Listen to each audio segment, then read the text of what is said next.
quiconque viendra avec un bien, il aura 10 fois autant. Mais celui qui viendra avec un mal, il ne sera rétribué que par son équivalent et on ne fera aucune injustice. C'est-à-dire que tu fais un bien, l'Éternel Dieu te pointe 10 points. Tu as fait un seul bien, lui te pointe 10. Mais quand tu as fait un mal, il te pointe 1. Et puis le 1 là même, là, si tu te répands, il efface. Donc le sacrifice est important en islam, mais il y a quel sacrifice? Et comment faire le sacrifice? Aller jeter bonnet rouge, du lait dans la lagune, dans la mer, au carrefour, avec des canaris par-ci par-là, c'est satanique.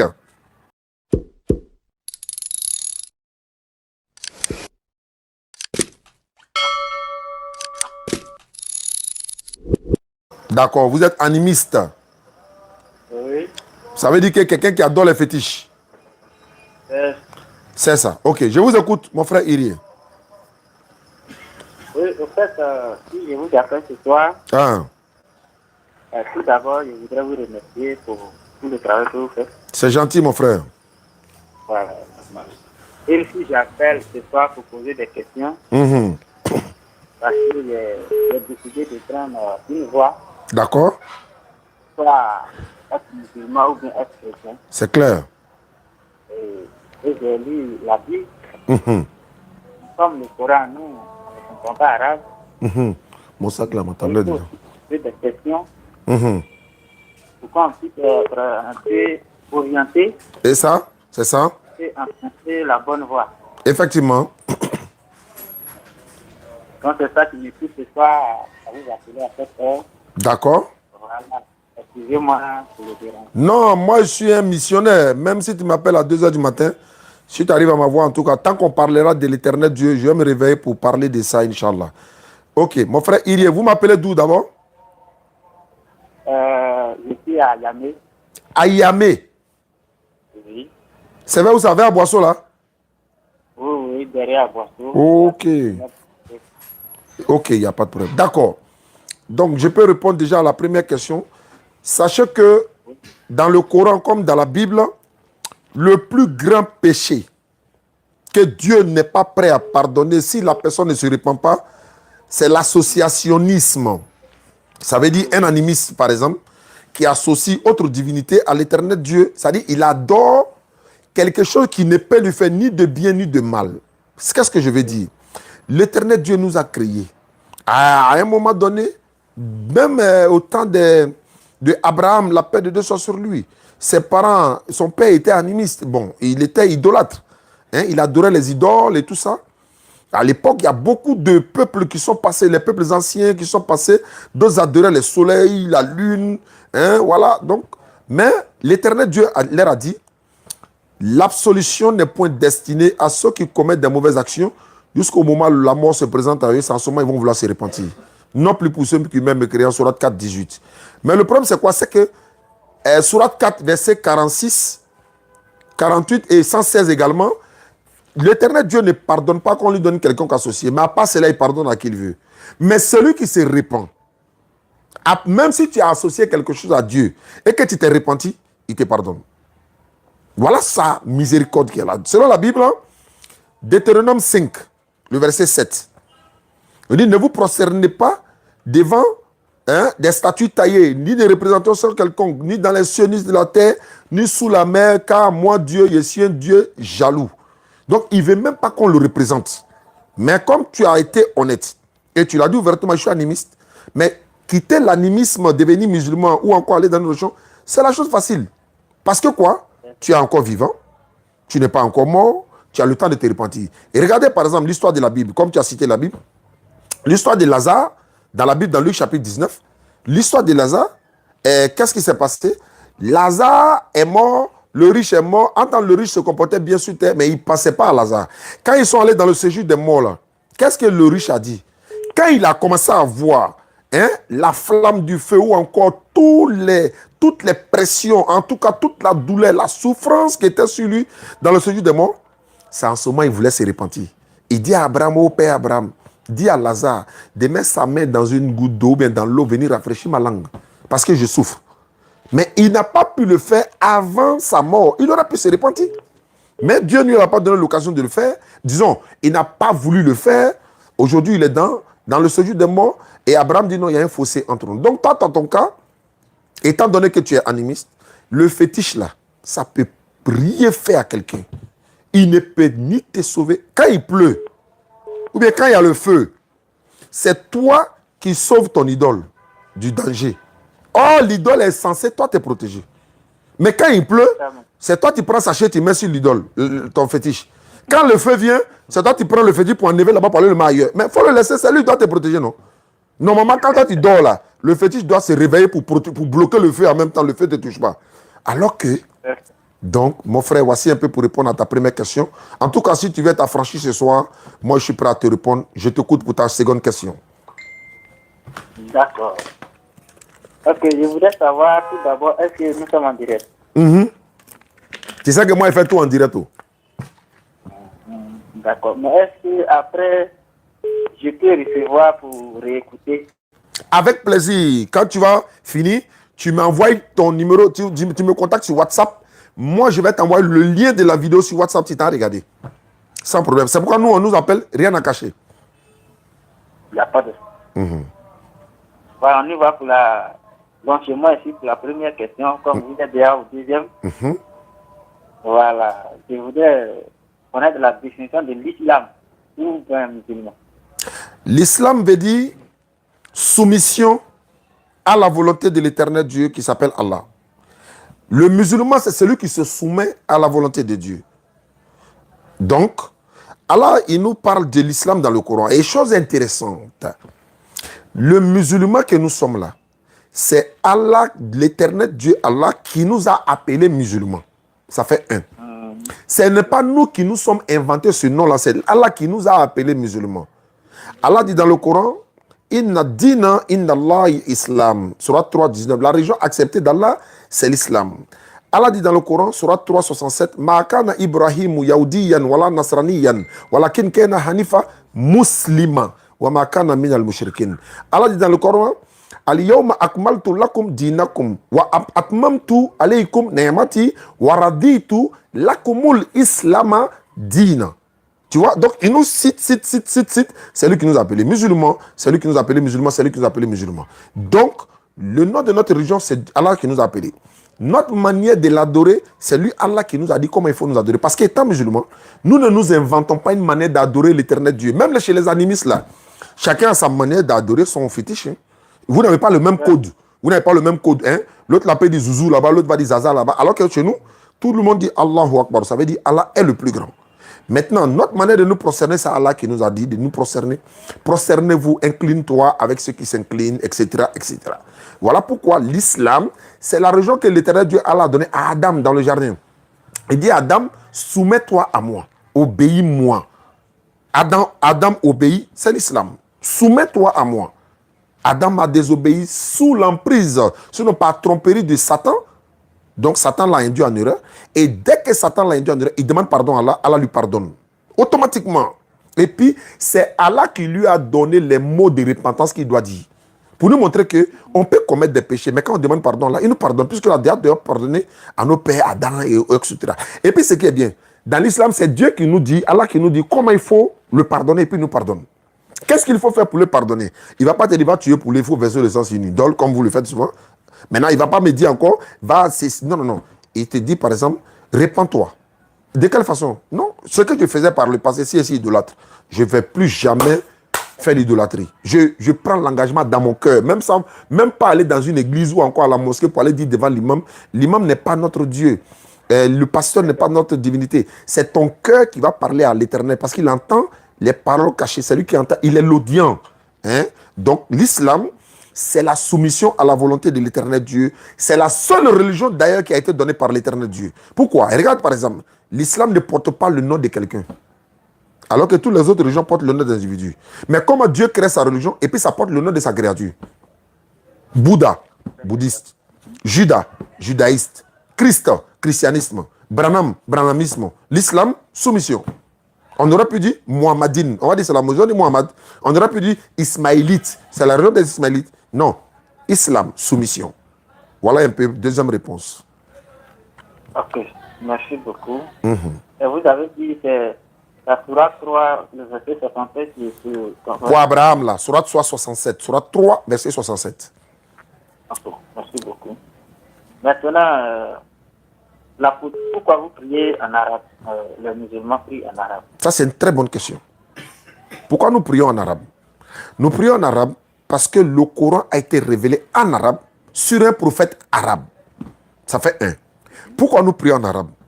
Je vais retourner la question, une question rhétorique, et puis je vais répondre en même temps. C'est comme tu me demandes, pourquoi l'hymne national de la Côte d'Ivoire est en français? Pourquoi Drogba ne fait pas en BT? Pourquoi Yaya ne fait pas en Djoula? Pourquoi Gervais ne fait pas en Agni? Pourquoi tel ne fait pas ceci? Pourquoi c'est forcément tout le monde doit le faire en arabe? Oui, simplement parce qu'on a une seule Côte d'Ivoire. On a un seul drapeau. On a une seule patrie. On a une seule constitution. On a un seul président. C'est la même chose comme l'islam. On a une seule religion. On a un seul Dieu.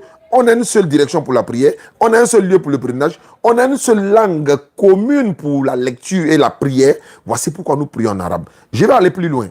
Si toi, par exemple, tu es musulman, qu'à la face que tu le sois, si tu es musulman et que toi et moi on se croise, je vais te dire Assalamu alaikum wa rahmatullahi wa barakatuh. Tu connais déjà, ah ça c'est mon frère, il m'a salué dans la langue commune qui est notre religion. Si on va en Chine, toi et moi, on va regarder, bon, on est perdu. On ne sait pas où on va prier. Ah, on ne comprend pas chinois. Et puis soudain, on attend l'azan. Ils sont en train d'appeler la prière. Allahu Akbar, Allahu Akbar. J'attrape ta main, j'ai dit, voici, c'est notre direction ça. Ils ont envoyé le message, le code est venu. On s'est entendu déjà, on a compris que c'est chez nous ici. On va rentrer dans la mosquée. L'imam qui n'est pas ivoirien, toi et moi on est ivoirien, on est noir, on est parmi les Chinois. L'imam commence la prière.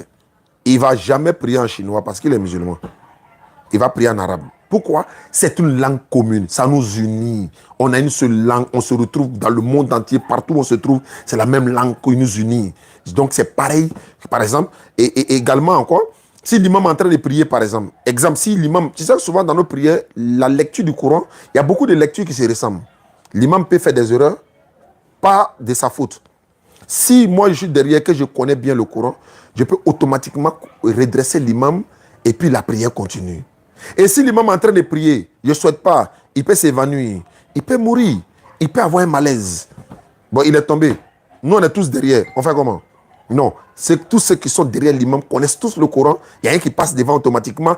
Il va prendre la lecture où l'imam s'arrêtait là. Il ne va même pas changer. Hein? Il prend là où il s'arrêtait puis il continue jusqu'à la fin. C'est ça la religion. C'est ça la grandeur de l'islam. Mais après la prière, après avoir prié, moi je peux m'asseoir. L'imam, le chinois qui est à côté de moi, il va prier et il va faire ses invocations en chinois parce que la prière est finie. Il a besoin de travail, il a besoin de femmes, il a besoin d'enfants, il a besoin de prospérité dans sa vie. Il le fait dans sa langue. Moi aussi, je fais dans ma langue. Chacun fait pour lui dans sa langue. Mais quand il s'agit d'adorer Dieu dans une langue commune, Sourate 14, verset 4, Allah dit dans le Coran, nous avons envoyé chaque messager avec la langue de son peuple. Imaginez que nous soyons à l'époque de Jésus. On ne va pas prier en français parce que lui ne parlait pas français. Si on était à l'époque d'Abraham, on va prier dans la langue d'Abraham, dans la langue de Moïse, dans la langue de Jésus, dans la langue de Jacob, de Suleiman, de tous les prophètes. Nous sommes à l'époque du dernier prophète envoyé à l'humanité tout entière jusqu'à la fin du monde, c'est Muhammad sallallahu alayhi wa sallam. Nous prions dans sa langue parce que le Coran a été révélé en arabe et ça nous unit partout sur la planète Terre. Et imaginez encore que l'imam qui est devant nous est un Yacouba. Ils sont aussi mes alliés. Il est en train de prier en Yacouba. Nous, on a arrêté derrière. Il a fait une erreur. Qui va le corriger? Tous ceux qui sont derrière, c'est des Djoula, les BT, les Agni. On va se regarder. Il a gâté. Peut-être qu'il est en train d'explorer même idole. Hein? Nous, on ne comprend pas ce qu'il dit. On est dedans seulement, allons seulement. Il a tout mélangé, mais on a arrêté. Peut-être même qu'il est en train... On va dire... Peut-être qu'il a... Parce qu'on a l'habitude de taquiner les guerriers pour dire mange l'homme, mais ce n'est pas vrai. Mais on va dire, bon, par exemple, il est en train de nous vendre à son peuple, par exemple. Les gars, venez, encercler la mosquée. Dès qu'on finit, il y a un monsieur qui a arrêté juste derrière moi. Il a 500 millions dans sa poche, mais il est venu à la mosquée. Dès que la prière finit, encercler la mosquée et puis dit Allahu Akbar, on s'est prosterné. Bon, tu vois, il y a tout ça dedans. Il est en train de nous vendre. Oh, tout ce qu'il dit là, nous on comprend. Si c'est en arabe seulement, on comprend. Donc, langue commune, c'est un peu ça la particularité. Il y a beaucoup d'autres choses, hein. Il y a beaucoup d'autres détails. Mais bon, voilà un peu quelques-uns, quoi, Inch'Allah. Oui, la sourate, vous avez dit sourate 14, verset 4. Oui, sourate 14, le verset 4. La sourate 14 est intitulée Ibrahim, la sourate d'Abraham. le verset 4, Dieu, Allah, il dit, il a envoyé dans chaque communauté, bon, chaque messager avec la langue de son peuple. Et c'est logique, quoi. C'est-à-dire que si toi et moi, on est à l'époque de Jésus, Jésus devant nous, là, dans la langue qu'il va prier, là, c'est dans ça qu'on va prier. On ne va jamais changer derrière lui. On est condamné parce que c'est le prophète guide de Dieu. C'est lui qui guide, c'est lui qui nous guide vers l'éternel. Donc, ce qu'il lui fait là, on fait la même chose. Jésus a dit quoi? Jésus a dit quoi? Matthieu 6, 9. Si vous voulez prier, voici comment vous devez prier. Pourquoi c'est lui qui nous apprend à prier? Mais c'est à lui Dieu montre comment on prie, non? C'est à lui que l'éternel Dieu montre comment prier. Donc, il nous apprend à prier. Et le prophète sallallahu alayhi wa sallam a dit, priez comme vous me voyez prier. Il y a un document ici, on dit, je prie comme le prophète. C'est ça on donne à nos convertis. Mais pourquoi prier comme le prophète alors qu'il n'est plus là? Oui, bien sûr, c'est le guide de l'humanité. C'est lui que l'éternel Dieu a choisi pour nous guider. Lui ne fait pas d'erreur. C'est vrai qu'il est un être humain, mais l'éternel Dieu lui a donné la sagesse de ne pas, n'est-ce pas, nous induire en erreur. Merci beaucoup pour la deuxième Prenons note. question. Donc, on passe à la troisième question. C'est le sacrifice. Que dit l'islam du sacrifice? L'islam parle du sacrifice et l'islam parle des sadakat également. Le sacrifice, par exemple, je peux perdre quelqu'un, je fais des sacrifices. Je peux avoir un bonheur, je fais des sacrifices. Je peux avoir un malheur, je fais des sacrifices. Je prends un exemple encore de la Bible.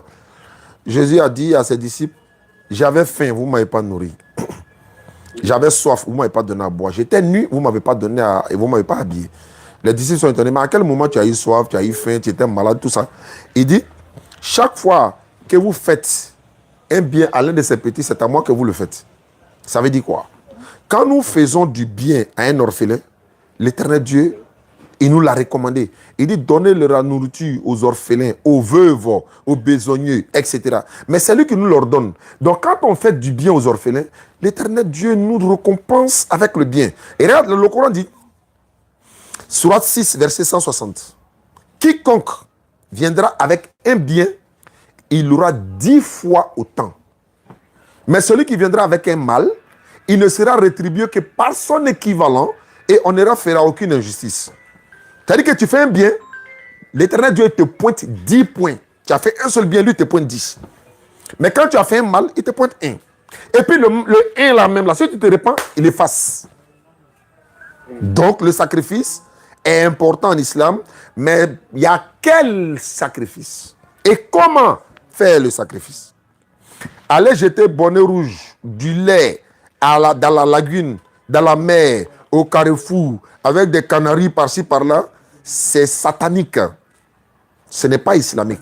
Regarde, pourquoi? Il y a été prouvé même que c'est satanique. Frère, quand tu donnes du lait à quelqu'un, par exemple, qui veut mourir de soif, tu peux sauver une vie.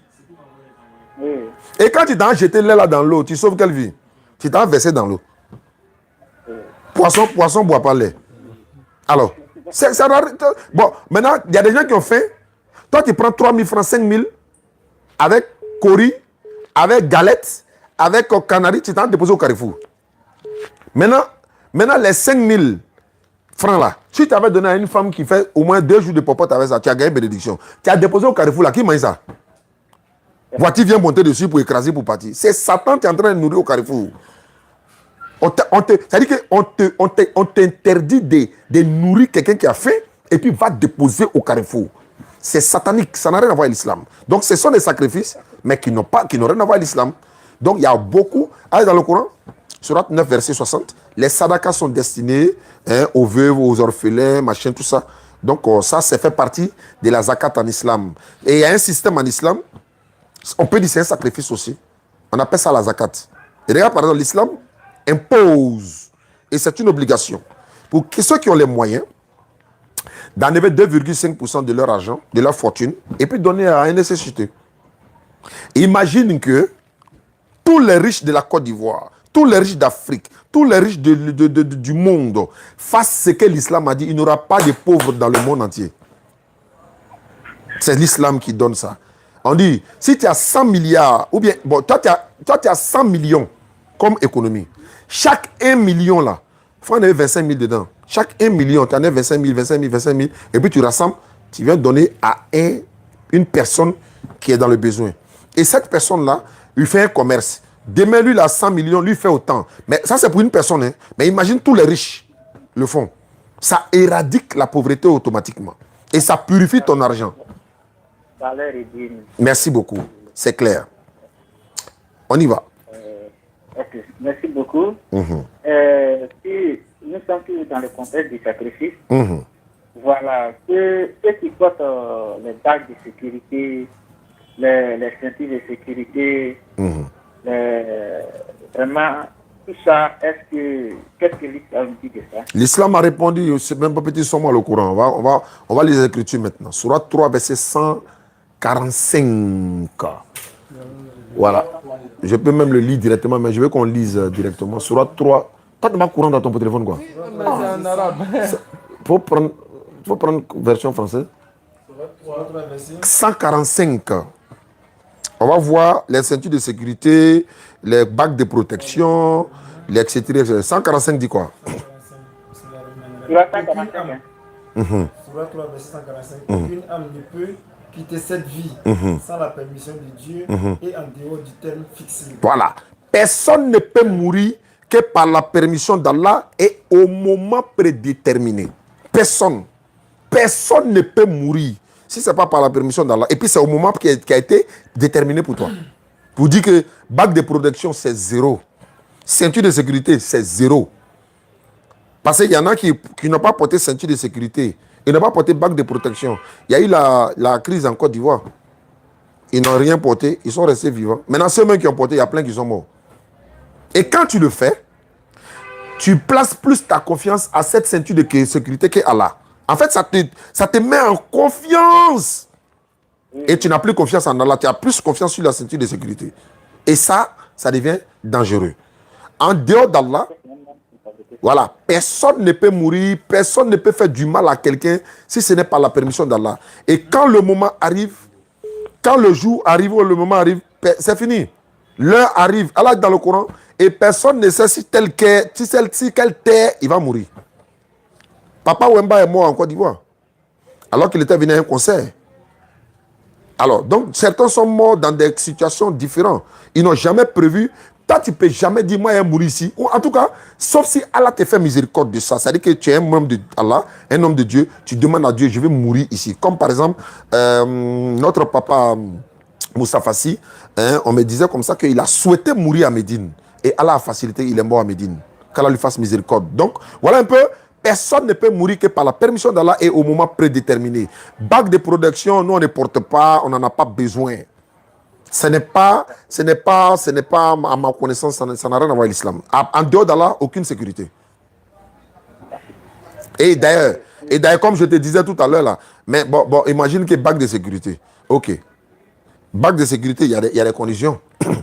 Statut de sécurité, les statuettes dont je parlais dans mon introduction tout à l'heure pour dire c'est vous qui sécurisez vos statuts. Maintenant, la bague de sécurité là-haut, quand toi tu prends, tu portes, forcé, ils vont peut-être te demander, il faut le porter à tel nom.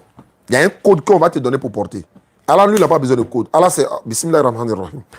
Et si tu portes au nom de Bismillah ar-Rahman ar-Rahim, sans rien ajouter, alhamdulillah, il n'y a pas de portée. Hein. Il y a si tu veux faire quelque chose au nom d'Allah, parce qu'elle a dit, c'est au nom d'Allah le tout miséricordieux, le très miséricordieux. Même pour immoler notre animal, c'est le nom d'Allah qu'on prononce. Donc, si par exemple, ces idoles, ces bagues de sécurité, toutes ces choses-là peuvent nous sécuriser, ça veut dire que ceux-mêmes qui nous donnent les bagues de sécurité ne vont jamais mourir. La plupart sont morts. Ah ouais, bien sûr. Ah ouais, bien sûr. Et puis quand ils meurent dans ça même là, Allah dit dans le Coran, il y a des gens même, les anges, Allah même va même pas les adresser la parole même. Il m'a dit non, quittez devant moi. Yo, regarde même parler. On les ramasse et puis on les jette à l'enfer. Il ne faudrait pas que nous soyons parmi ceux-là. Allons-y, frère. Ok. C'est main droite, hein. Internaute, c'est main droite, hein. Parce que quand il fait quoi, hein? C'est pourquoi souvent il boit avec les deux mains. Parce que les gens ont l'impression que je bois avec main gauche. Non, quand c'est comme ça, dans le direct là, ça donne à gauche. Tu vois, non? Alors que c'est droite, hein, mais ça donne gauche. Donc, je suis en train de boire avec la main droite. Bismillah. Allons-y. Par exemple, si quelqu'un qui est un croyant, un musulman, voilà, eux qui sont les bagues de sécurité, les ceintures de sécurité, et avec ça, il va au paradis ou il va à l'enfer. Comme je l'ai dit, s'il a pris bague de sécurité, excuse-moi, hein, et puis il met sa confiance sur ça, c'est cette bague-là qui le protège. S'il meurt dans ça, il va en enfer. Parce qu'il a fait de l'associationnisme. Il a laissé Allah, il a mis son espérance sur la bague, il a mis son espérance sur la ceinture. Pour lui, c'est la ceinture qui l'a sécurisé. Oh, la ceinture ne peut pas le sécuriser contre la mort. Ok, salam. Donc, s'il meurt dans ça, sauf miséricorde d'Allah. Allah dit dans le Coran, il était clair. Il ne pardonne pas à quelqu'un qui lui associe. Il y a plusieurs manières d'associer à l'éternel Dieu. Il y a plusieurs manières. Ce n'est pas seulement aller verser 100 sur les idoles seulement. Hein. Ah, tu prends ceinture de sécurité, tu mets sur ta... C'est pourquoi? Non, ça me protège. Non, il y a un nom d'Allah dedans. Non, il y a... Mais le nom d'Allah qui est dedans, là, c'est qui était dans le Coran, non, oui. Mais prends le Coran en même temps, directement, tu te promènes avec ça. Pourquoi tu t'en mets dans le pot, tu attaches encore, tu mets au milieu de toi, et puis pour porter, tu dois dire des codes qui n'ont rien à voir. Et puis, ce qui est dans le pot, là, est-ce que tu sais ce qui est dedans? Il y a des gens, sur Facebook ou YouTube, là, va regarder. Ils ont enlevé les ceintures de sécurité. Après les morts, ils ont ouvert, on a vu des papiers attachés dedans, on a vu poudre or dedans. Il y a des carrés qu'ils ont fait. Il y a des carrés qu'ils ont fait. Ils ont tracé quoi. Quand tu vois, ça donne tête de diable même. Ça donne des signes particuliers, bizarres. Tu vois, non, ça n'a rien à voir avec l'islam, ça. Oh, le monsieur même a porté, il ne sait même pas que celui qui lui a donné ne lui a pas dit toute la vérité. Donc, qu'Allah nous en préserve. Ok, merci beaucoup. Je voudrais aussi savoir quelle est la différence entre, comment on appelle ça, et Karamawati. Qui ça? L'imam et le Karamawati, quelle est la différence? Ah oui, l'imam c'est celui qui dirige la prière et nous conduit dans la prière, il nous dirige la prière, c'est sa fonction, c'est son travail, il a choisi ça et qu'Allah donne les mérites à tous nos imams également. Maintenant, dans le jargon Karamawati, on appelle souvent marabout. Alors que le marabout, il peut être toujours l'imam, c'est-à-dire que c'est l'imam qui est toujours le marabout, c'est-à-dire quoi? Le marabout, c'est celui qui nous enseigne le Coran, qui nous apprend, le maître coranique, le maître. Tu comprends? Maintenant, quand on va vers lui, quand on ne connaît pas quelque chose dans le Coran, il nous enseigne, il nous apprend le tafsir du Coran, l'interprétation des versets, puisque lui, c'est sa science, il y connaît. On va aller celui qui a fait la science des hadiths, on lui demande, ah, ça veut dire quoi, ça veut dire... Il nous apprend. Ok, Inch'Allah. Donc, il nous apprend beaucoup de choses. Ça, c'est le marabout. Maintenant, les gens ont dénaturé le nom de marabout pour faire... C'est-à-dire, ils confondent le rôle du marabout au féticheur et au charlatan. Le charlatan, là, ce n'est pas un musulman. Le féticheur, lui, n'est pas musulman. Mais le marabout est musulman. Donc, c'est le Karamawati qu'on appelle marabout. Maître coranique, maître enseignant. Voilà, lui n'est pas dans cette étude de sécurité, tout ce que tu vois là. Lui, il nous enseigne le Coran. Il apprend les enfants à lire le Coran. C'est le Karamawati, c'est le maître. C'est le charlatan qui utilise le Coran pour travailler. Ah, ça, c'est très dangereux. Non, ça, c'est très dangereux parce qu'il trompe la vigilance des gens, ceux qui sont ignorants. Il met le Coran à côté de lui et puis il fait autre chose qui n'a rien à voir avec l'islam. C'est-à-dire, il met le Coran. Le Coran, lui, sert de tromper les gens, en fait. Il ouvre le Coran et dépose. Alors qu'il travaille avec les fétiches, les djinns et autres, là. Donc, ça devient compliqué, quoi. Voilà. Donc, c'est pas... Le charlatan n'est pas musulman. Le féticheur n'est pas musulman. Mais le marabout, lui, il est musulman. Parce que marabout veut dire maître coranique enseignant. Ok. Mais est-ce que pour le charlatan qui utilise le Coran, qu'est-ce que le Coran dit de ça? Oui, mais c'est... En fait, les gens pensent souvent que à chaque fois que quelqu'un fait quelque chose avec le Coran, Allah réagit automatiquement sur lui. Non, Allah peut même l'encourager dedans. Il peut même prendre le Coran, déchirer, brûler. Allah le regarde. Allah le regarde. Si tout le monde faisait ça, tu déchires pas, Allah met sur toi, pas. Tu déchires en même temps, il met sur toi. Non, non, non. Il te laisse faire. Et le plus souvent, ces personnes finiront souvent pour devenir musulmans et puis va regretter son acte. Mais certains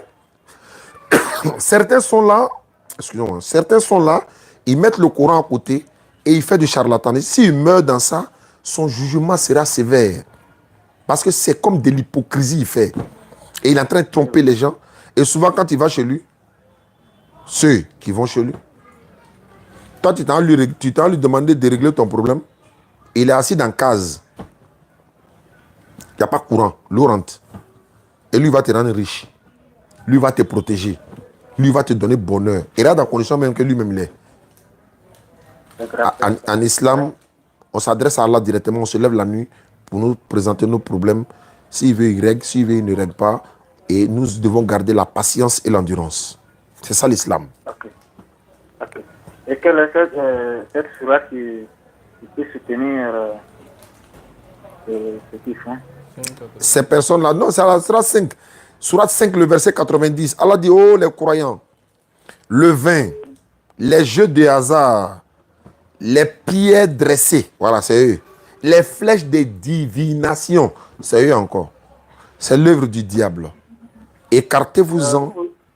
Voilà, dans votre vie, vous venez de soulever un point encore. Il dit qu'un croyant, un musulman n'a pas droit au jeu hasard. Oui, les musulmans ne jouent pas au jeu hasard. Donc un musulman qui joue jeu hasard, s'il meurt dedans, il va en enfer. Non, pas qu'il va en enfer. En fait, il doit se repentir, quitter dedans. Parce qu'elle a dit, oui, s'il ne se repent pas, s'il meurt dedans, son jugement sera sévère également. Vous savez, il y a des choses qui font que tu n'es plus musulman. Il y a des choses là. C'est ça qui fait qu'on dit que tu n'es plus musulman. Voilà, donc, est-ce que le jeu de hasard rentre dans... C'est un péché. C'est-à-dire, il est en train de pécher, mais les musulmans, mais ils pêchent.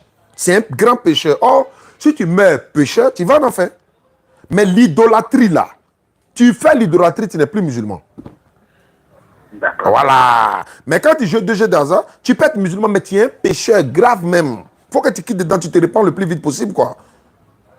D'accord. Parce que c'est haram. Allah dit c'est l'œuvre du diable. Donc l'œuvre du diable mène toujours en enfer. Ok, merci beaucoup.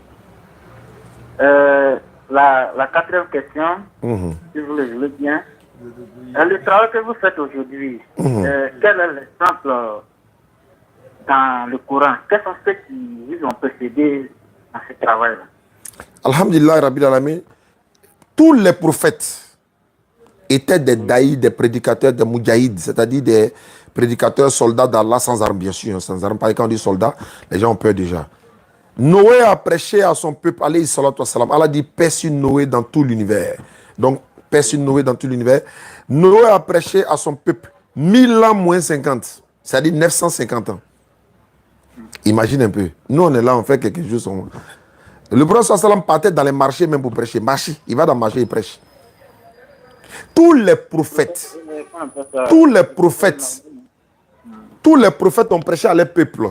Je vais te donner une sourate. Voilà, je te donne une sourate dans le Coran. Il n'y a pas de problème. Je te donne une sourate dans le Coran. On peut dire tu as lu ça rapidement. Sourate Al-Haraf. Sourate 7, verset 65 d'abord. Sourate 7, verset 65. On a lu trois versets dans le même sourate 5 là. Tu vas voir qu'est-ce que chaque prophète est venu dire à son peuple. Sourate 7, 65 dit quoi? Et au Had. Au Had, c'est un peuple. Leur frère Houd. Houd est venu à leur peuple, à son peuple. Qu'est-ce qu'il leur a dit? Oh mon peuple. Eh mon peuple. Dit-il. Voilà sa prédication. Adorez Allah. Pas de divinité en dehors d'Allah. Pour vous, pas d'autre divinité que lui. Il ne prenez pas d'autres divinités à part lui. Ne le craignez-vous donc pas? Attends, vous avez quoi? Et puis vous n'avez pas peur d'Allah même. Ça fait 1. Sourate 7, 65. Allons au verset 73 de la même sourate. Au verset 73. Et au Tamoud. Au Tamoud, le peuple encore. Leur frère Salih. Swali est venu à son peuple, les Tamoud, les Tamoudiens, ou bien encore les Tamoudites. Il est venu à eux. Qu'est-ce qu'il leur a dit? Oh mon peuple. Ils répètent les mêmes choses. C'est un prédicateur. Ils sont tous. C'est-à-dire, c'est le travail des prophètes que nous sommes en train de faire. Les prophètes là, ils n'étaient pas là si c'est pas ça. C'est leur travail. Dieu les a envoyés sur terre pour ça. Prêcher la bonne nouvelle. Vas-y, frère. Adorez Allah. Adorez Allah. Pour vous, pas d'autre divinité que lui. Ne lui associez rien. 7. Oui. Une preuve vous est venue de votre Seigneur. Lui-même, Sali, là, il est une preuve de votre Seigneur. Voici la chamelle d'Allah. Et voilà la chamelle d'Allah. Allah a fait sortir une chamelle dans la montagne pour les montrer. Ne la tuez pas. Un signe pour vous. C'est un signe pour vous. On continue. Dans la même sourate, au verset 85 de la même sourate, et cela va terminer. Au verset 85. De la sourate Al-Haraf 7. Eux au Madian, Au Madian, leur frère Chouaïb. Chouaïb est venu au peuple de Madian, leur frère, c'est son peuple à eux, oui. Oh mon peuple, Il répète les mêmes propos, oh mon peuple. adorez Allah. Encore une fois, divinité, pas de divinité à part Allah, adorez-le. Une preuve vous est venue de votre Seigneur. Donc, tu vois un peu le message de tous les prophètes. Première condition, comme Jésus l'a dit, Marc 12, 29, écoute Israël, le Seigneur notre Dieu est l'unique Seigneur. Donc, tous les prophètes sont venus avec le même message. Le premier commandement, adorer Allah. Donc, c'était leur mission, amener les gens au tawhid, c'est-à-dire à l'unicité. À l'unicité, à l'unicité, vice-versa, Inch'Allah. Et c'est ce que nous faisons aujourd'hui. Nous faisons le travail des prophètes et Allah va nous donner la récompense des prophètes, Inch'Allah.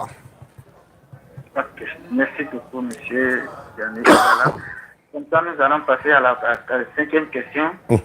Voilà, qui est le totem. Qu'est-ce que l'islam dit du totem des musulmans? Par exemple, le musulman ne boit pas, le musulman ne mange pas la viande de porc, bon, et autres. Qu'est-ce que l'islam dit de ça? Voilà. Oui, il y a beaucoup de choses qui sont interdites dans le Coran, hein, beaucoup.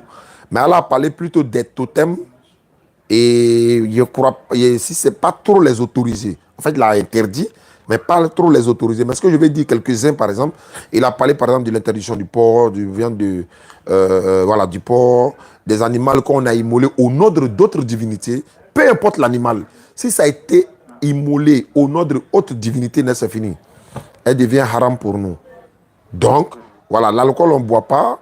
Et beaucoup d'autres choses. Hein. Il y a des animaux même qui sont cités dans le Coran. C'est vrai, je n'ai pas le verset en tête.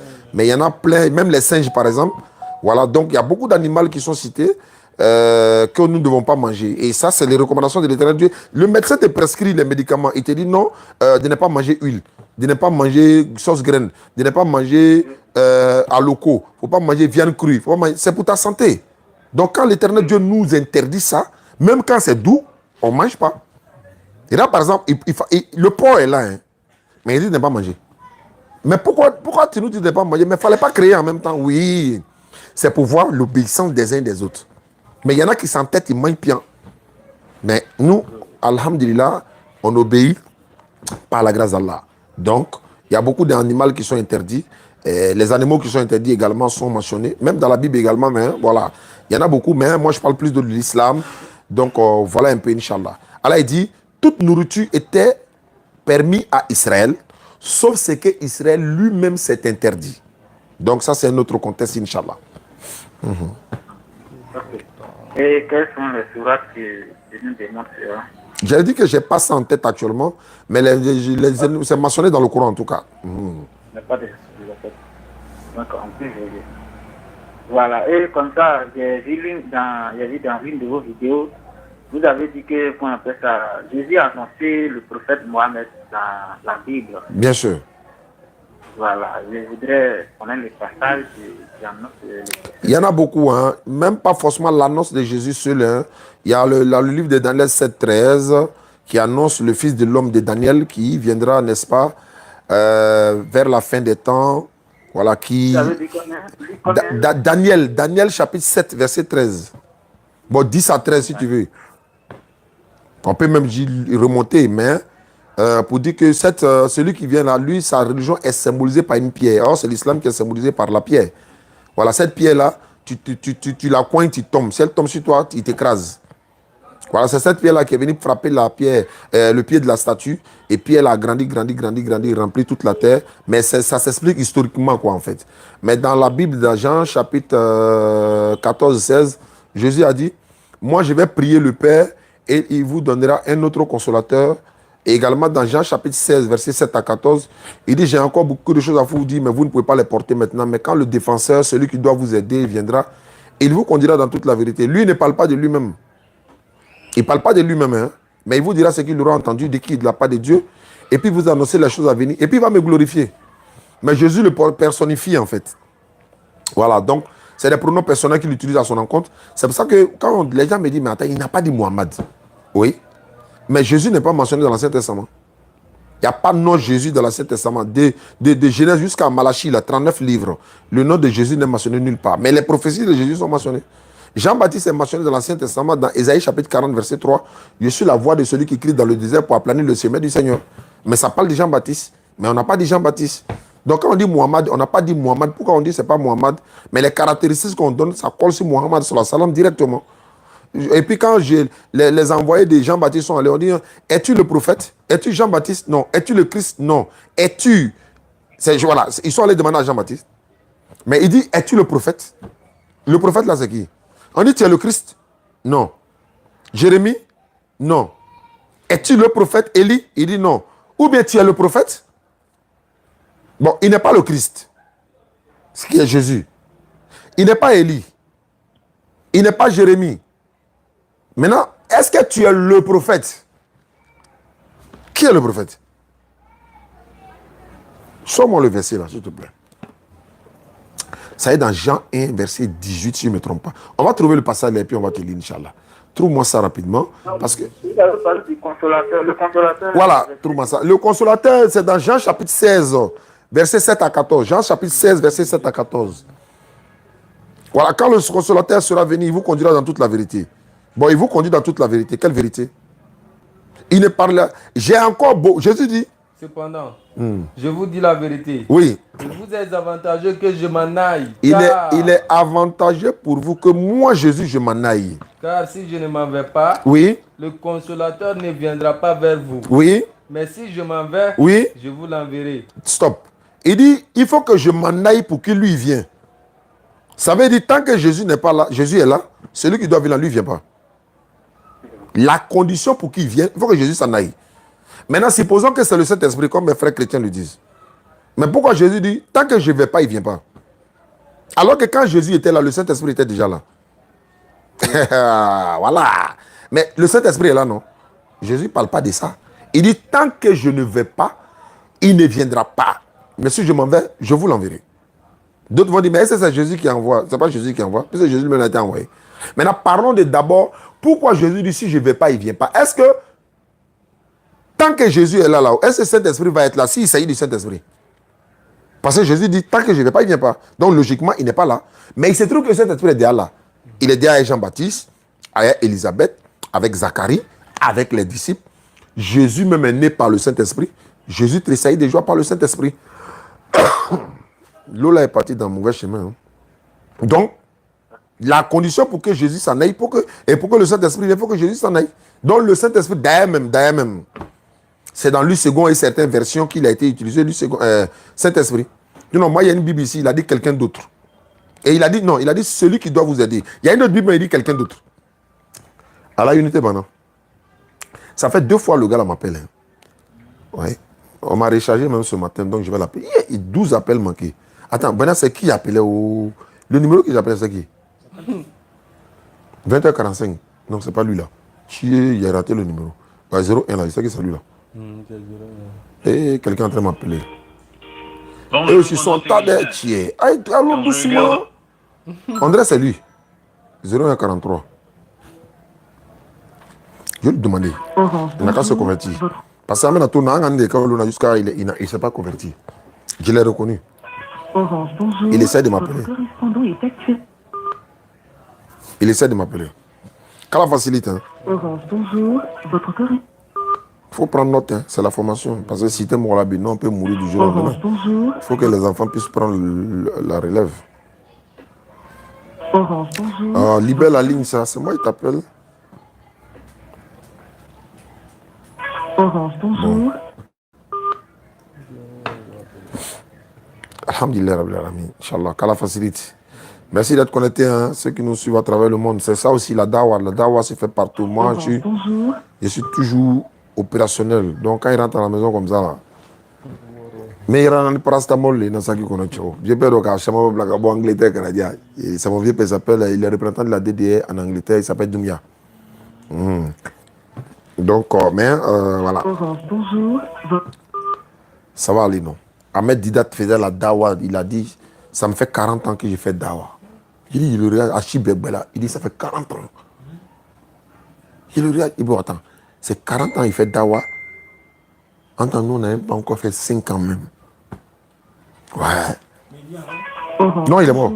Ahmed Didat est mort, Rahimahullah. Allah lui fasse miséricorde. Son fils même a été assassiné à Johannesburg, en Afrique du Sud, Bonjour. récemment. Donc, c'est ça. Hein. Nous sommes... N'oublie pas ma question, Inch'Allah. Quelle est la question? Hamza, Azma. Il dit, n'oublie pas ma question. Je n'ai pas compris ta question.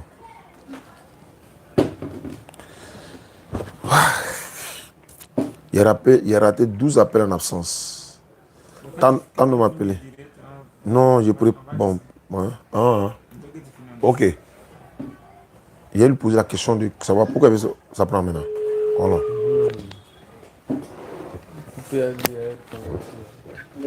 Oui, allô, bien aimé. Oui. Bon, tes unités étaient finies ou bien? Non, peut-être c'est le réseau qui nous a... Maintenant, je veux savoir, est-ce que je me rappelle de toi maintenant? Tu m'as déjà appelé il y a quelques jours de cela. On était dans la même série de questions-réponses, si je ne me trompe pas. Non, ça, peut-être que c'est mon frère. Et lui aussi, il disait qu'il va vous appeler. Là. Ah, vous avez la même voix, hein? Ouais, peut-être que c'est mon frère. D'accord. Maintenant, moi, je veux savoir quelque chose. Comme on est en train de prendre le temps, qu'est-ce qui vous empêche à devenir musulman, frère? Honnêtement. Parce que moi, je sais que vous êtes convaincu de beaucoup de choses, mais c'est seulement la curiosité, certes, la fouiller encore, mais qu'est-ce qui vous empêche actuellement de devenir musulman et puis continuer à faire des recherches, étant donné que vous continuez de prier, étant donné que vous continuez la recherche et puis on reste en contact, pourquoi pas? Parce que le salut, le personnel, je l'ai dit, et on a la montre, on n'a pas le temps. Qu'est-ce qui vous empêche à vous convertir maintenant et puis aller jeter tous vos idoles parce qu'elles ne vous serviront à rien, au contraire, elles vont vous nuire? En fait, il y a pas quelque chose d'extraordinaire qui me bloque. Voilà, au fait, il faut s'engager dans une religion ou bien pratiquer une religion. Il faut néanmoins connaître au moins à 40%, et les autres 60% tu vas la connaître étant dans la religion. Oui, je suis d'accord avec toi, mais moi je veux dire...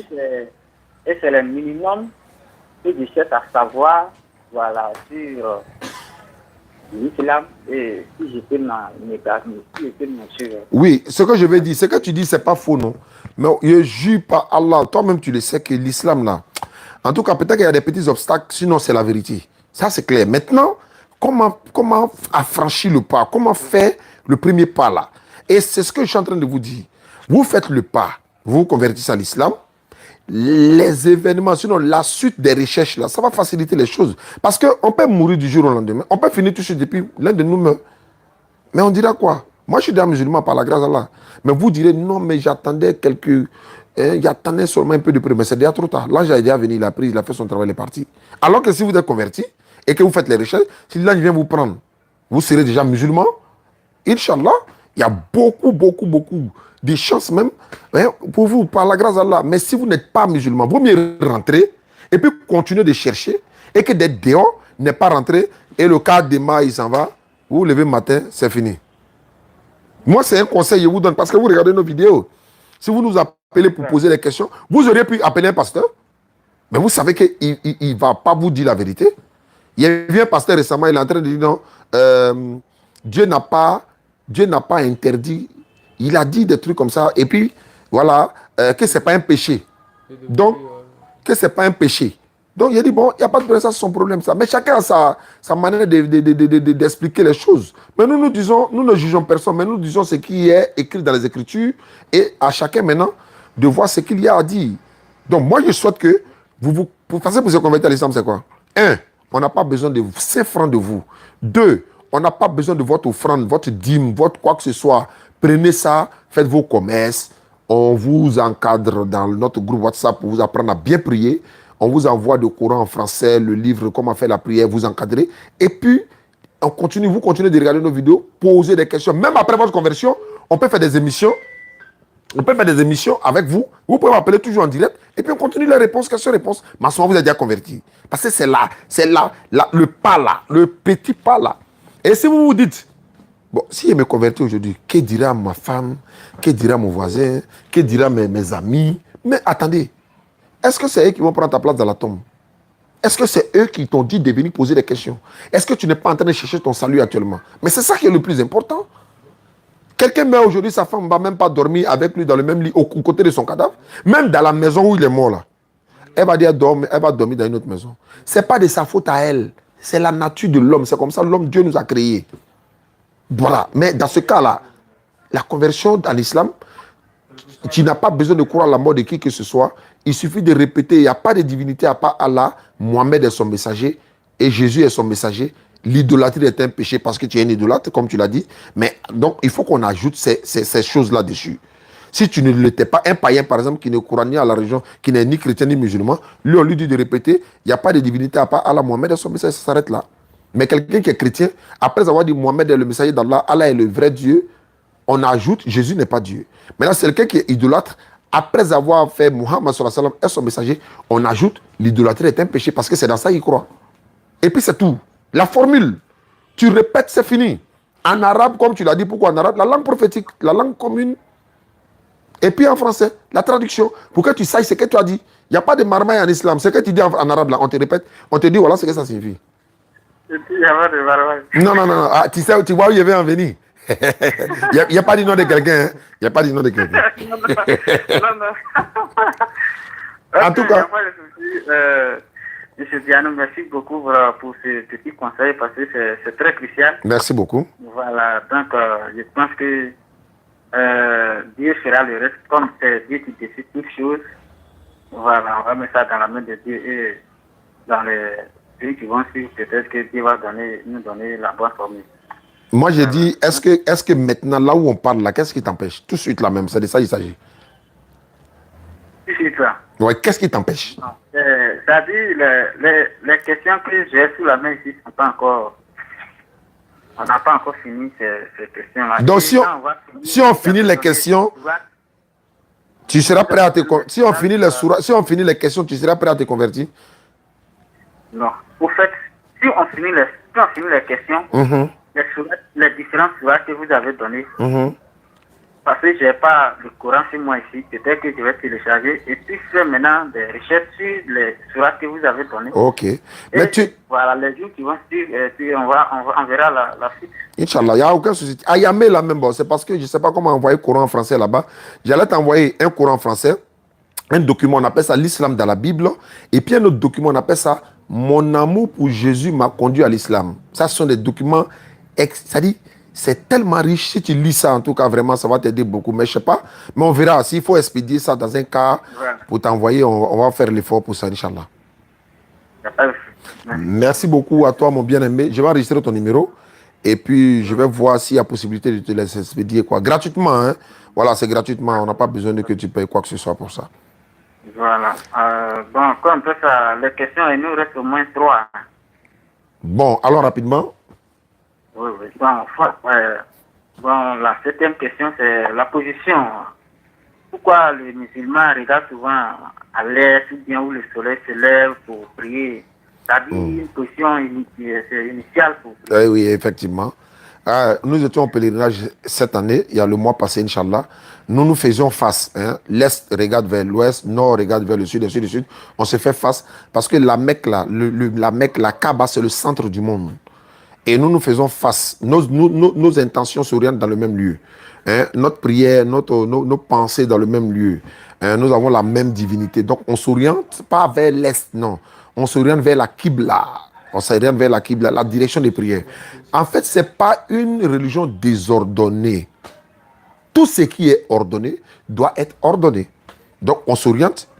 C'est comme, par exemple, est-ce que par exemple, il y a des endroits en Côte d'Ivoire, quand tu es dans le village là, on dit qu'il n'y a pas de réseau ici.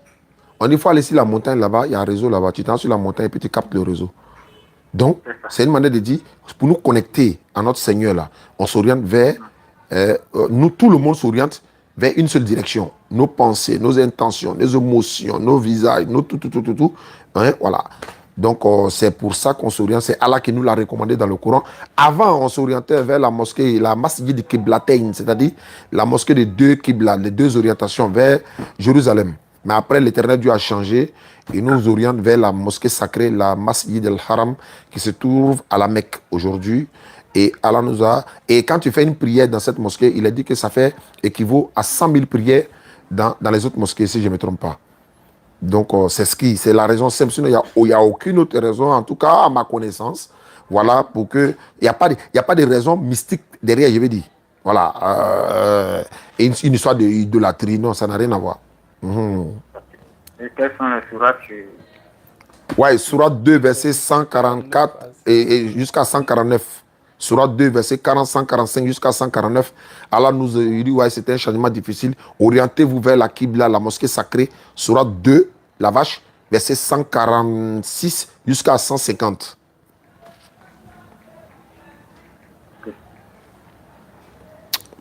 Au suivant. La question, la 8e question, c'est comment on fait ça? Quelle est la différence entre le carême et le jeûne en l'islam? Le carême dérive de 40 ans. Il est dit que Jésus a fait 40 jours et 40 nuits dans le désert et Moïse sans manger. Jésus a fait 40 jours, 40 nuits sans manger, etc.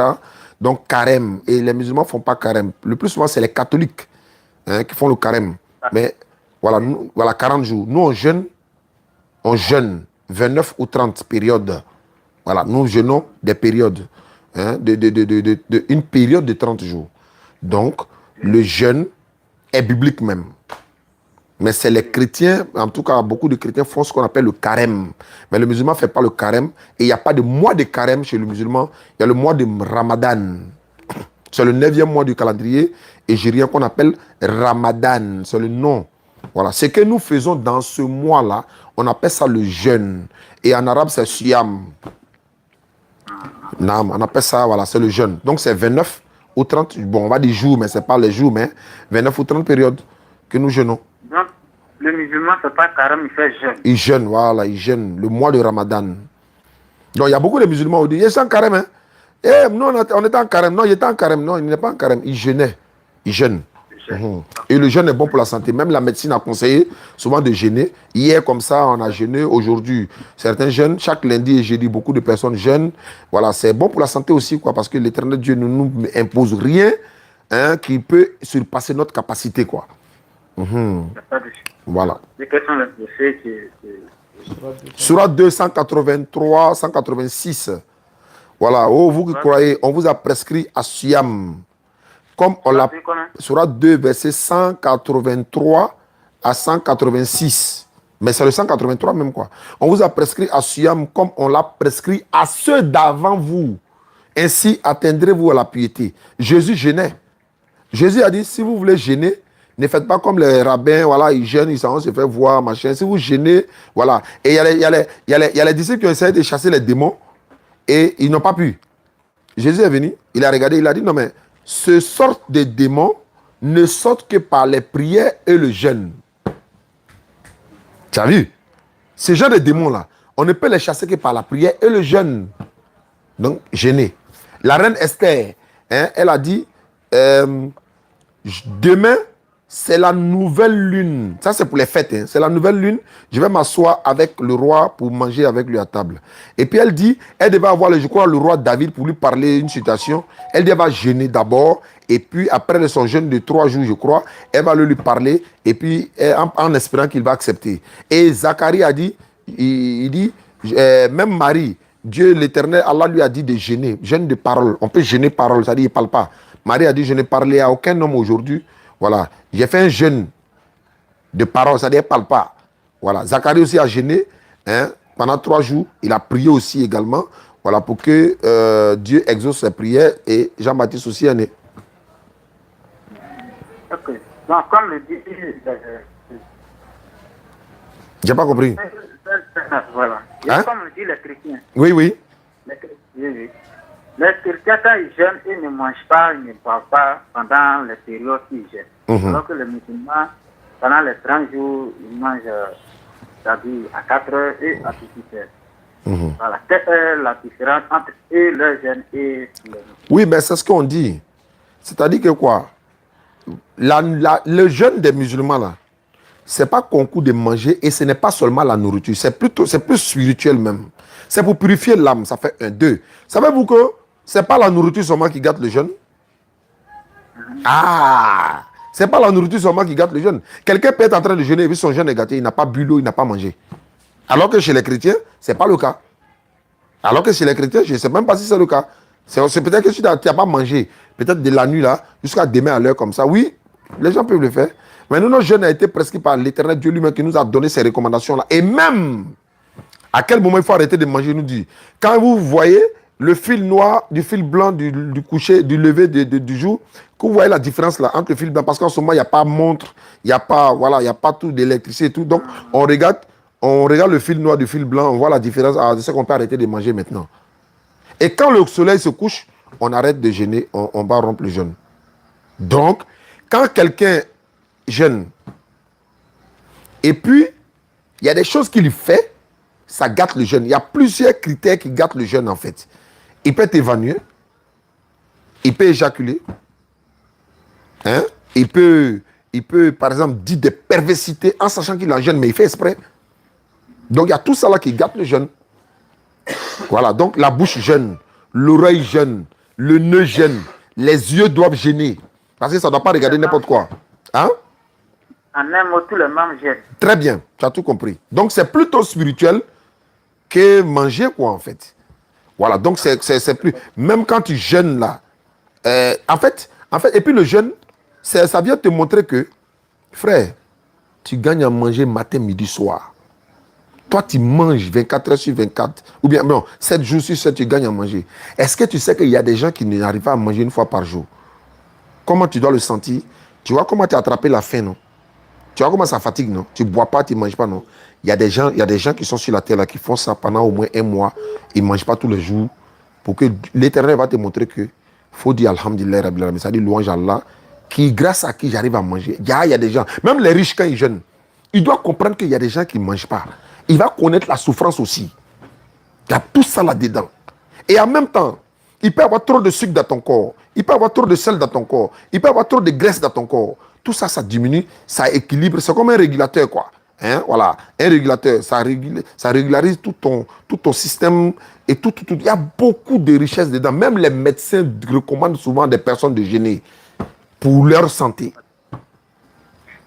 Voilà. Merci beaucoup. Donc, on va rapidement sur la 9e. Quelle est la place de la femme en l'islam? Tellement la femme a une grande place en islam, on lui a dédié une sourate dans le Coran. La sourate 4, les femmes. Tellement la 4, le titre de la sourate 4, c'est les femmes. Tellement la femme a une grande place dans le Coran, on allait donner une sourate complète à la maman de Jésus, sourate Mariam. Tellement les femmes ont une sourate. Sourate 4, verset, c'est le titre même de la sourate 4, même, le titre même. Là, on dit les femmes. Et le chapitre 19, c'est Marie, Mariam, une femme encore. La grandeur de la femme en islam, on met les femmes derrière. Et puis nous, on est devant pour la prière. Tellement elles sont grandes, tellement elles sont puissantes, tellement elles ont une place honorable auprès de nous. Par contre, chez les autres, il y a maman pasteur même qui impose les mains aux gens, alors que la Bible interdit ça. 1 Timothée 2, 9 à 12. Frère, la femme est un trésor chez l'islam, dans l'islam. C'est pourquoi on ne dénude pas. Son corps n'est pas exposé partout. On lui demande de protéger son corps. Elle est une reine chez nous. Même la reine d'Angleterre, quand tu la vois, elle est bien habillée. Même, on ne la salue pas dans la main comme ça. Il veut dire, qui peut saluer? Il y a des gens qui ne la saluent pas dans la main comme ça. Même la statue de maman Marie est voilée. Même sa statue. Dans le Coran, Allah dit, c'est une femme qui veut allaiter son enfant. Elle doit donner un allaitement complet de 2 ans. La science a prouvé un enfant qui est bien allaité, il est parmi les plus intelligents du monde des enfants, qui est bien allaité. Si tu veux divorcer une femme, tu veux divorcer, oui, alors qu'elle est nourrice, elle a un enfant qui elle allaite, ton enfant, tu vas payer l'argent d'allaitement là. Mais la Bible dit que si tu frappes ton esclave, homme ou femme, tu t'as cassé son œil là, c'est sur le prix de sa liberté. L'islam dit même esclave, tu peux la marier. Alors quand tu maries une esclave, tu la délivres de l'esclavage. On a donné une place honorable à la femme. La femme, même, Allah dit dans le Coran, que si tu divorces ta femme, il faut la garder dans ta maison jusqu'à ce que la mort vous sépare, ou bien que Allah envoie un autre ordre à son encontre. Allah aussi parle de la sourate 65, la sourate du divorce. Dans la Bible, la même, 1 Corinthiens 7, verset 1, jusqu'à la fin, regardez. il est difficile à la femme de divorcer dans la Bible. 1 Corinthiens 7, verset 1 jusqu'à la fin. Devoir à domicile, vous pouvez lire. Mais l'islam donne la liberté à la femme. Si ça ne va pas du tout là, il y a les critères pour divorcer, vous divorcez. Et tu ne dois pas la maltraiter. Tu ne dois pas la garder chez toi à la maison pour la faire souffrir parce que tu n'es plus, tu es fâché, machin, tout ça. Donc il y a des critères quoi. Donc la femme a une place grandiose en islam. À cause de sa grandeur là, on la met derrière. Mon frère, imagine une femme qui est imam, qui dirige la prière. Qu'est-ce que tu en penses? C'est grave. Comment c'est grave? Ah, où est la gravité là? Tu n'es pas musulman, pourquoi tu dis c'est grave? Non, mais la femme, parce que, bon, disons, elle est étudiante. Maintenant, où est-ce qui est grave là? C'est elle est imam. Non, si elle est imam, s'arrêter devant les hommes et puis elle fait, c'est-à-dire c'est elle qui donne les recommandations. Bon, je vois que c'est un peu... Ce n'est même pas les recommandations seulement. Regardez la grâce que la femme a. Allah dit dans le Coran, on a enjolivé l'amour des choses pour les gens. Premier, il a dit femme, enfant, trésor, trésorier d'or, argent, etc. Mais il a commencé par quoi? Woman, femme. Femme. L'amour des choses pour les gens. Premier, c'est femme dans le Coran. Imagine la femme est imam. Les hommes sont derrière, c'est elle qui doit diriger la prière. Elle commence la prière, en train de prier. 1, c'est menstrué peut venir. 2, la prière musulmane, c'est l'inclinaison et là, Ça fait que on se lève. et c'est ça, c'est l'inclinaison et la prosternation. Mais tu vois que l'image même, tu vois que c'est pas bon quoi. Ça va, voilà, c'est pas joli. Donc Allah n'a même pas dit dans sa bouche comme ça. Bon, on va dire bouche, il n'a pas dit comme ça. Pas de femme imam. Mais révélation sur révélation, le prophète a compris que non, une femme ne peut pas être imam. Les gens ont essayé ça en Occident, hein. Femme imam, 2 jours seulement. Elle a disparu. Elle ne connaît même pas le Coran. Même si elle connaît le Coran, elle va diriger la prière comment? Et c'est parce qu'elle est puissante même qu'on la met derrière. Ce n'est pas de la discrimination. Hein. Nous, on a peur de femmes même. C'est pourquoi on l'a dit pardon, il faut rester derrière, pardon. Pas toi, ah, donc voilà un peu quoi. C'est ça l'islam. Voilà, effectivement. Ok, sur ce, merci beaucoup mon frère, ça m'a fait plaisir. Oui. Malheureusement, ma femme m'attend à la maison, les enfants, ils vont dormir, ils ne vont pas me voir, donc il faut que... Il n'y a pas de souci, donc je vais vous laisser mon numéro WhatsApp. Oui, avec plaisir. Non, tu faut me contacter sur WhatsApp directement, c'est mon WhatsApp qui est là. Voilà, et puis on va continuer, voilà, on pourra se parler. Le jour où tu vas te convertir là, non, il faut qu'on fasse ça en direct. Parce que je vais rappeler aux gens, c'est le frère, voilà. Qu'Allah facilite quoi. Inch'Allah. D'accord. Voilà, donc je vais réécouter encore nos conversations. Avec plaisir, avec plaisir. Actuellement, c'est sur YouTube. Hein. Après, on va passer sur Facebook. Tu vas sur YouTube, tu tapes DDL, la vraie chaîne YouTube. Tu me verras en fauteuil avec mon petit qui est à côté, qui est en train de prendre note. Et tu verras la vidéo tout à l'heure même, Inch'Allah, dans 10 minutes. D'accord, il n'y a pas de souci. Ouais, mon numéro WhatsApp, on me demande mon numéro WhatsApp 07 47 32 04 55. 07 47 32 04 55. Et je salue tous ceux qui ont participé pour la sœur convertie, rejetée par sa famille. Vraiment, elle a reçu beaucoup de personnes qui ont envoyé les participations pour l'aider. On est en train de trouver la maison. On va même donner une partie, Inch'Allah, elle va faire son commerce. Elle viendra ici, Inch'Allah, le dimanche, samedi ou dimanche. Je vais la prendre en direct. Elle va faire bénédiction pour vous. Elle va témoigner de ce qui s'est passé entre temps. Elle va faire bénédiction pour tous les musulmans, ceux qui ont participé ou ceux qui n'ont pas participé. Bénédiction spéciale pour vous. Donc, merci beaucoup, mon frère. Merci beaucoup. Bonne soirée. Salam alaikum. Si elle fait commenter encore, on t'en envoie.